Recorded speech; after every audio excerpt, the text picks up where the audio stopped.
Kembali lagi dengan channel Bahas Saham. Pada kesempatan kali ini, teman-teman investor, saya ingin membahas satu emiten yang harganya terus ternyata menurun ya teman-teman, kalau saya perhatikan. Dan sebelumnya juga saya sudah pernah membahas emiten ini, tapi ternyata setelah pembahasan saya tersebut, ternyata emiten ini mengalami penurunan kembali ke harga yang lebih dalam ya teman-teman, yaitu saham BTPN Syariah atau BTPS. Saya tertarik kenapa sebenarnya emiten ini selalu mengalami penurunan. Padahal ternyata kalau kita lihat di laporan keuangannya yang dia sudah mengeluarkan sampai dengan kuartal ketiga, emiten ini mencatatkan laba teman-teman.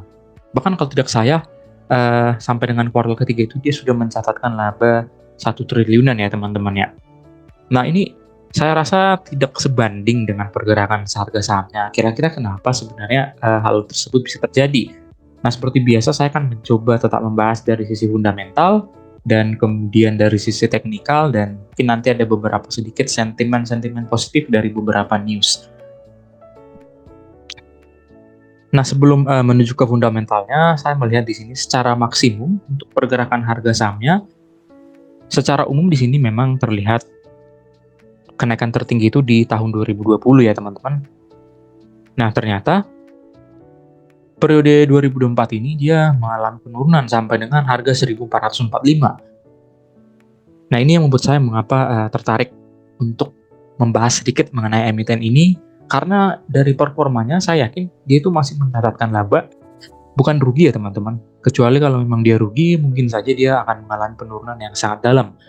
Nah, kalaupun memang labanya itu lebih rendah dari periode sebelumnya, saya yakin untuk penurunan seperti ini tidak wajar ya teman-teman, karena mungkin nanti saya akan coba jelaskan, mungkin labanya itu masih lebih tinggi dari periode-periode jauh ke belakang.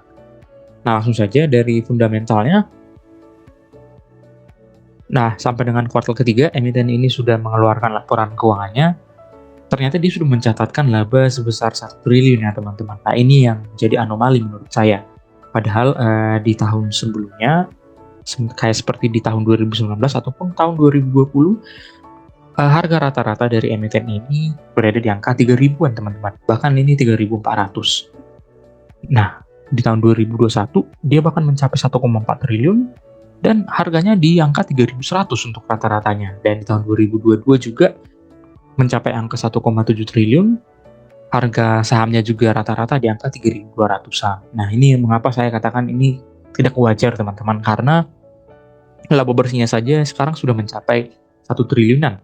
Dan kalau saya lihat ada sedikit news tadi saya perhatikan di sini, untuk newsnya saja mencatatkan laba bersih untuk annual sepertinya teman-teman. Dia sudah merilis laporan terakhir, yaitu laporan tahunannya, tapi mungkin belum resmi ya teman-teman. Dia mencapai 1,08 triliun. Nah, ini mengapa saya katakan emiten ini sebenarnya masih bagus dari sisi performance ya teman-teman. Mungkin terlepas adanya nilai NPL-nya yang cukup tinggi ataupun kredit macetnya mungkin yang cukup banyak. Tapi saya yakin dari sisi performance ini masih akan tetap bagus berjalan ke depannya teman-teman. Dari sisi grafik mungkin bisa kita lihat dari laba bersihnya, bahkan emiten ini sendiri dia sudah bisa dikatakan melebihi laba tahun 2020 ataupun bahkan 2018, walaupun memang di sini terlihat ada menurun ya teman-teman, tapi saya yakin untuk emiten ini sendiri sih sebenarnya untuk dari sisi performance saya yakin masih bagus ke depannya dan bisa diandalkan ya teman. Apalagi ini merupakan BTPS ya, bank tabungan pensiun yang berbasis syariah ya. Saya yakin ini sih ke depannya mungkin akan lebih bagus performanya, akan ada saatnya di masa mendatang performanya akan meningkat lagi. Nah, kemudian dari sisi ekuitas, tapi mungkin sebelum menuju ke ekuitas, kita akan melihat sedikit dari laporan keuangannya secara sekilas saja. Ini tadi yang saya katakan dari pendapatan-pendapatannya ini sebenarnya meningkat ya teman-teman. Saya rasa cukup signifikan ya, karena di sini 3,9 triliun di periode yang sama, September 2022, di periode September 2023 dia juga sudah mencatatkan 4,3 triliun. Kurang lebih ada peningkatan beberapa ratus miliar seperti itu ya teman-teman. Nah, mungkin dari beban operasional memang terlihat ada peningkatan signifikan ya dari beban tenaga kerja dan juga cadangan kerugian penurunan nilai ya teman-teman. Tapi saya rasa ini tidak terlalu berpengaruh besar ya, karena ini merupakan beban operasional yang mungkin bisa dilakukan efisiensi ke depannya. Nah, dari sini juga untuk laba bersih akhir yang diatribusikan kepada entitas induknya, saya rasa tidak terlalu berbeda jauh ya teman-teman. Jadi saya rasa tidak wajar untuk harga sahamnya ditarik sampai harga sekarang di angka 1.445. Nah ini tadi saya katakan sebenarnya untuk emiten ini di tahun 2023 itu sekarang mencapai angka 1.445 ya teman-teman. Nah ini saya katakan untuk harga wajarnya saya rasa itu di angka 3.000-an ya teman-teman ya. Baik, kita lanjutkan dulu untuk kenaikan ekuitasnya sendiri. Ekuitasnya meningkat ya dari 8,4 triliun menjadi 8,6. Jadi dari sisi ekuitas sih saya rasa cukup bagus. Dan untuk rata-rata kenaikan ekuitas selama beberapa tahun terakhir di sini terlihat 20% bahkan teman-teman. Jadi mungkin di tahun ini atau tahun 2023 hanya mencapai 3%, tapi not bad juga karena tetap mengalami peningkatan. Nah kemudian dari saham beredar tetap sama, dan jumlah utangnya juga di sini terlihat dari 2,9 triliun menjadi 2,7 ya. Sebenarnya memang kalau untuk perbankan karena bergerak di bidang penyaluran dan juga tabungan dan kredit ya teman-teman. Jadi sebenarnya untuk utangnya ini semakin tinggi semakin bagus. Tapi memang di sini untuk utangnya sendiri dia hanya mencapai 0,32 ya teman-teman dari aset bersihnya. Nah, apakah memang ini mencerminkan nasabah yang sedikit untuk emiten ini ya? Tapi bisa saja terjadi memang karena pada umumnya di perbankan, untuk perbankan itu nilai debt-nya itu karena memang sudah terkonsol dengan keseluruhan dana pihak ketiga, masyarakat yang melakukan tabungan ataupun deposito dan juga simpanan lain, harusnya ini lebih besar dari total ekuitasnya ya teman-teman. Nah ini mungkin yang menjadi salah satu faktor negatifnya karena nilai dari sisi utangnya yang tergabung dengan simpanan masyarakat cukup kecil ya, 0,32. Artinya mungkin memang untuk minat masyarakat untuk menyimpan dananya ataupun melakukan instrumen-instrumen lain ke emiten ini cukup rendah ya mungkin ya. Nah ini mungkin yang menjadi salah satu sentimen negatif kenapa emiten ini mungkin mengalami penurunan. Baik, kita lanjut. Dari sisi penambahan kas ini meningkat sebesar 862 miliar, cukup bagus, dan posisi kas pada akhir periode kuartal ketiganya itu mencapai 5 triliun. Nah ini tadi dari sisi utang dibandingkan dengan aset bersihnya memang, tapi kalau kita lihat dari tahun 2018 memang dia tidak pernah mencapai angka 1 ya teman-teman. Nah ini yang juga menjadi anomali. Historisnya itu memang dia tidak pernah mencapai 1, tapi harganya untuk emitennya sendiri saja dikerek naik harga 3.000. Nah ini menjadi anomali historis saya lihat ya teman-teman. Nah kemudian dari sisi ROE-nya juga sebenarnya cukup bagus ya teman. Ini tadi mengapa saya katakan dari sisi ROE-nya saja dari tahun-tahun sebelumnya dia mencapai bahkan di atas angka 10% selalu, dan hal itu juga diulangi di tahun 2023 ya, mencapai 15%. Nah ini yang saya katakan kenapa emiten ini masih cukup bagus dari sisi performanya. Jadi mungkin saja untuk penurunan harga saham sekarang ini mungkin karena ketakutan dari investor untuk segera menjual karena terjadi penurunan ya teman-teman. Kalau menurut saya pribadi, mungkin menurut pendapat teman-teman investor berbeda ya. Nah dari data laporan keuangan tadi bisa didapat untuk PBV sekarang itu di angka 1,3 dan PER-nya itu di angka 8,3. Seperti biasa saya akan membuat untuk PBV dan PER yang wajar menurut saya itu di angka 1 dan juga PER-nya di angka 10. Dan kalau kita combine, seharusnya secara fundamental emiten ini dihargai di angka 1.432, dan memang di harga sekarang 1.445 itu memang secara fundamental itu ya wajar ya teman-teman, karena memang itu mencerminkan performanya. Dan ini memang analisis saya yang pertama ini ya mungkin kebetulan ya teman-teman bisa sama dengan harga sekarang di angka 1.432 dan dia menuju ke angka 1.445. Jadi ini hit ya teman-teman.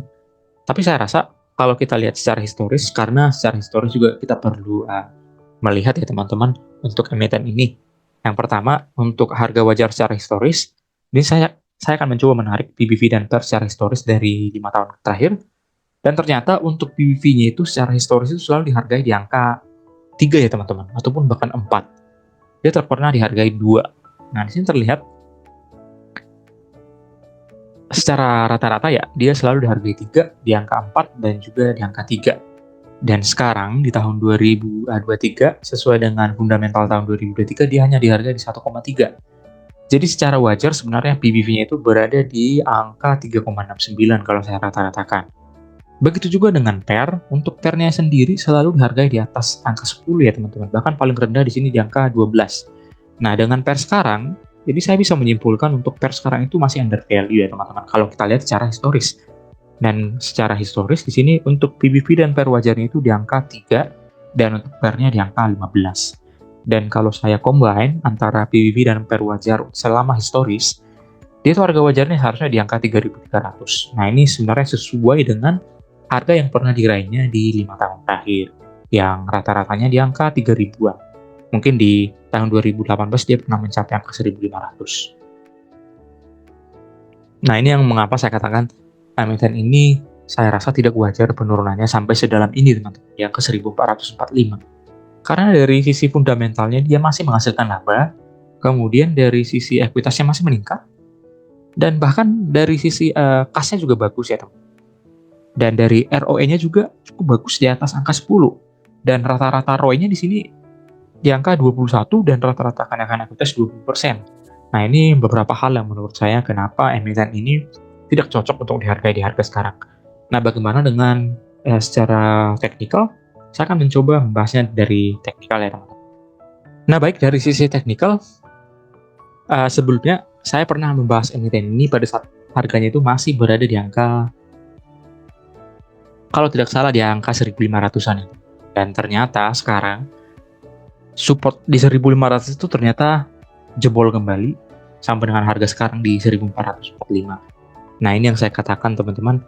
Kalau kita lihat di sini untuk support selanjutnya itu sebenarnya tidak bisa diprediksi lagi ya teman-teman, karena semenjak di IPO emiten ini kan meningkat terus ya. Dan kalau kita tarik dari monthly chart, untuk supportnya itu kita tidak tahu lagi di mana.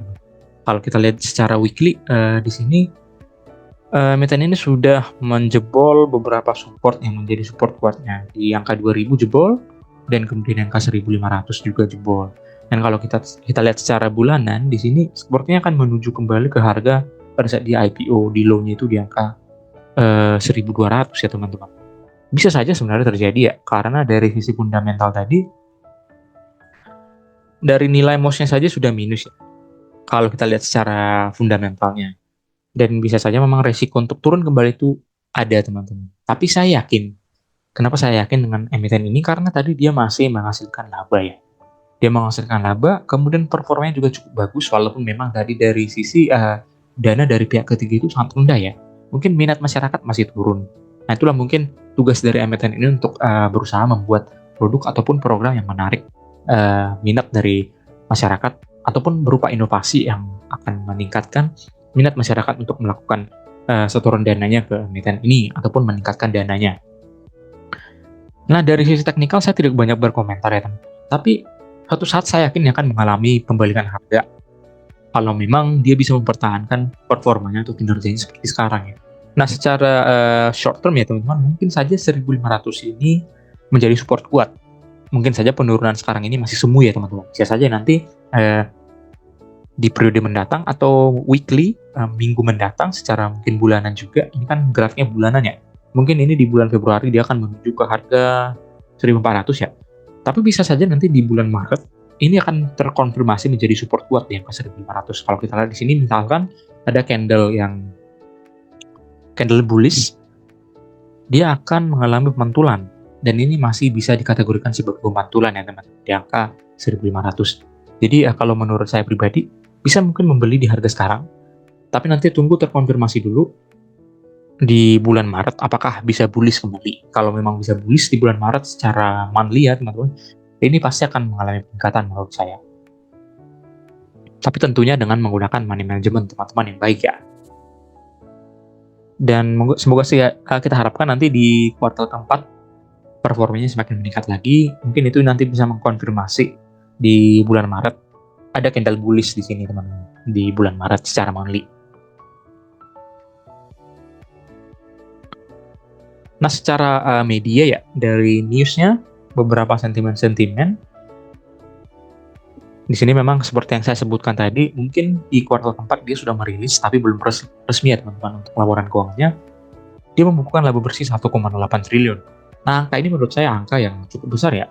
Jadi tidak wajar kalau memang emiten ini ditarik harganya menuju harga IPO lagi, sementara performanya juga cukup menarik. Nah, di sini beberapa news juga mengatakan valuasi yang murah, ya tentu saja memang secara historis kalau dibandingkan dengan kenaikan harga saham di periode-periode sebelumnya, ini sudah bisa dikatakan murah. Betul, teman-teman. Nah, secara umum sih sentimen negatif ya tidak ada ya emiten ini. Jadi, saya rasa untuk penurunan sekarang itu menurut saya pribadi ya, teman-teman, itu merupakan penurunan semu yang tidak ada alasan. Dan saya yakin sih kalau terjadi kejadian seperti ini, suatu saat pasti akan harga sahamnya mengikuti kondisi real yang sebenarnya, teman-teman. Mungkin saja sekarang terjadi anomali, tapi mungkin menurut saya pribadi itu adalah alasan untuk kita bisa melakukan pembelian dengan emiten ini. Karena secara historis memang sudah sangat murah ya, teman-teman. Kalau kita lihat secara historis. Tapi memang perlu diketahui juga, perlu menjadi warning, secara fundamental memang harga sekarang itu wajar ya. Karena memang menuju harga yang di angka 1445. Baik, mungkin sekian pembahasan mengenai saham BTPS. Kalau teman-teman punya komentar ya, atau mungkin mengetahui isu-isu yang terjadi maupun secara internal atau eksternal di emiten ini, boleh di komen di kolom komentar biar kita bisa saling share informasi yang berguna untuk sesama investor. Jangan lupa klik like dan subscribe untuk kemajuan channel ini. Terima kasih.